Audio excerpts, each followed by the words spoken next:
Hello guys, this is Johnny WL and I'm back for episode 27 now of the Road to Inform Glory. We're going to start this episode off by going to the trade pile. See, we sold quite a few of our players we had. We had that Gibbs we bought last episode, as well as a few players we had in our club. I think that Jovetic we already sold last time. I can't remember actually, but either way, we've sold a lot of players. We've still got quite a few bronze players left. I think we lowered the price on a couple of them. See, we didn't sell our rare when we got in our pack, so I'll drop the price on him a bit. Maybe it's just because he's in a bad formation. And then we'll go ahead and do some trading. And I tried to do something quite a bit different this episode. I mean, this is something a lot of people do, but this is something I haven't done really at all in this series, and that's a bit of mass bidding. Basically, I'm looking for Patrice Evra, trying to find out what his price is averagely. Goes for about 2,500 to about 3,500, depending on the formation. So what I do is go ahead and bid 1,500 on every single Patrice Evra within the hour, or half an hour maybe, on the market, and for about 1,500, go through, look at each formation individually, and bid on them, and hopefully pick some up. We will have to see how that goes later. I did do it at quite a busy time of the day, so it's probably works a lot better at the evening. Whenever you see people in videos doing this sort of thing and they make a lot of money, I can guarantee that they're doing them at some stupid time in the morning. Because if you do this at peak times, it's not as easy to pick up many players. I was just feeling kind of a bit lazy, couldn't be asked to do the same old trade-in, even though it has worked for us really well, and we will go back to that a bit later on in the episode, but this week a little bit different, so I hope you guys will enjoy that. And then we go off and make a few changes to our squad. I think we pop in Belmont, he must be resting, low on fitness, and we put him into the team and come up against this guy who's got a 4-4-2 kind of hybrid. He's got like a Real Madrid defense. I think he needs to get Pepe instead of that bronze centre back he has there, and he's got like Anelka and Gomes up top. Anelka is a bad striker. I don't know why he's got Anelka. And you can see here basically what he did for the whole game. He always brought two players to me. You can see constantly two players running towards me with the ball, and when you come against someone who does this sort of thing, you need to just pass it around as much as possible and just make gaps like that. I mean, that was Diaby, not even a striker. That's my centre mid, who's a pretty defensive player, just cutting through, find a little bit of space.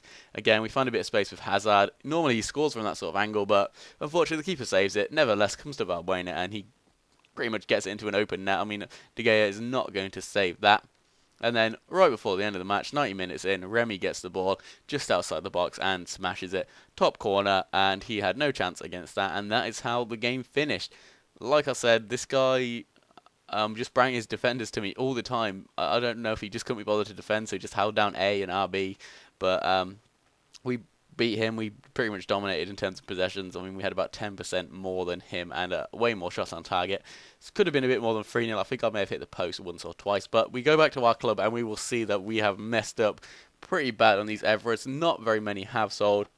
So I figure it's time to go back and do what we're best at, our normal trading, just searching for players in our price range, which keeps on going up. You can see as we keep on getting outbid on our Everest, our coin total is rising and rising. Was tempted to bid on that Van der Wiel, but pretty glad I didn't, because I found this Gulli guy, who's a player I haven't really heard of before, a Brazilian who plays for Southampton, supposedly worth about 27,000 coins according to the FIFA Ultimate Team database, going for 15,000. So we pick him up there.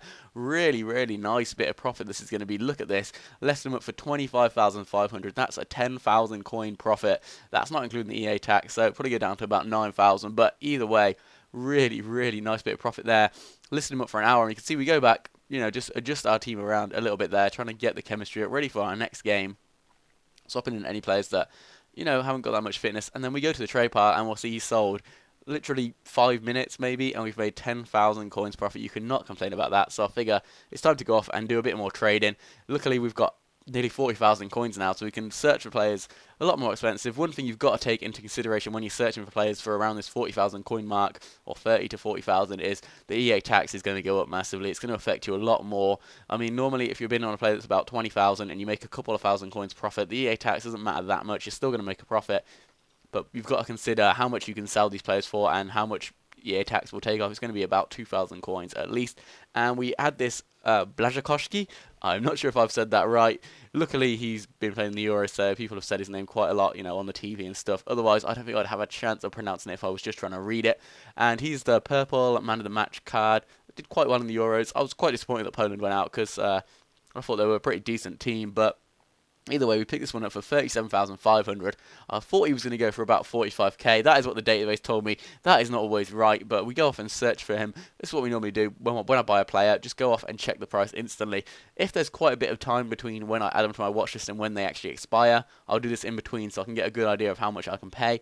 But you'll see there's some going for a 39,000 buy it now, so we bought us for 37,500, so that would be no profit there. I think we just about go even after the EA tax is taken off there, but luckily for me, I realised, he's a right midfielder, but what about the right wing version? And I checked the right wing version of him, and it goes for quite a bit more, about 44,000, so that would give us a couple of thousand coins profit. So I go off and pick up a right mid to right wing card. I find one for a buy it now of 1,000 coins. I did have a few on my watch list, but I couldn't really bother to wait. So we apply the consumable to him and list him up for 43,500. That would be the cheapest on the market at a right wing. There was only one other on the market, I'm pretty sure, or at least for a reasonable price. So we list him up and we go into another game, come up against this pretty much sweatbag English Barclays Premier League team. He's got one bronze player in there. I don't know why he's got him in there. It's making his chemistry go down, and maybe just can't afford the next player he wants, or maybe he's just trying to do it to get a few more games, just have a bad player in there. People are more likely to ready up against you. But we do end up taking the lead 10 minutes in. This guy was a pretty decent player, but his main tactic was just to play it down the wings and cross it in. And I've said this before, Vertonghen and Vermaelen are just beasts in the air. You're not going to score headers against them very often. There we see Hazard with a shot, and even with his power in this rain, it just stops just before the line. But luckily Remy's there to get the tap in. That would have been annoying if the keeper had got onto that or someone had cleared it.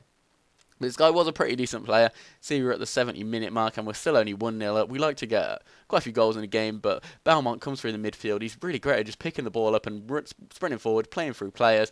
Give it to Valbuena here. This guy predicted that I was going to try and finesse it at the far post, runs his player onto the line, but unfortunately for him, he ends up tapping it in with Cahill and giving himself an own goal. So that is 2-0 up to us, and I was pretty confident at this point. This guy hadn't really had that many great chances, but here some really, really poor defending from me, and that pace of Agbonlahor just, someone's a bit of a sweaty kid when they've got Agbonlahor on their team, but nevertheless, we picked the win up, 2-1 to us. See the stats, it was a pretty even game, but again, we dominate in terms of possession and even on shots. But that is going to be the end of this episode, guys. What I'm going to do today is maybe upload 2 episodes. By maybe, I mean you guys have to like this video. If this video gets 30 likes, that's a pretty good average of how many I get on a video. So we'll say 30 likes. If it gets 30 likes, I'll upload another video later on today. So be sure to thumbs up the video if you have enjoyed, and I will see you guys all next time.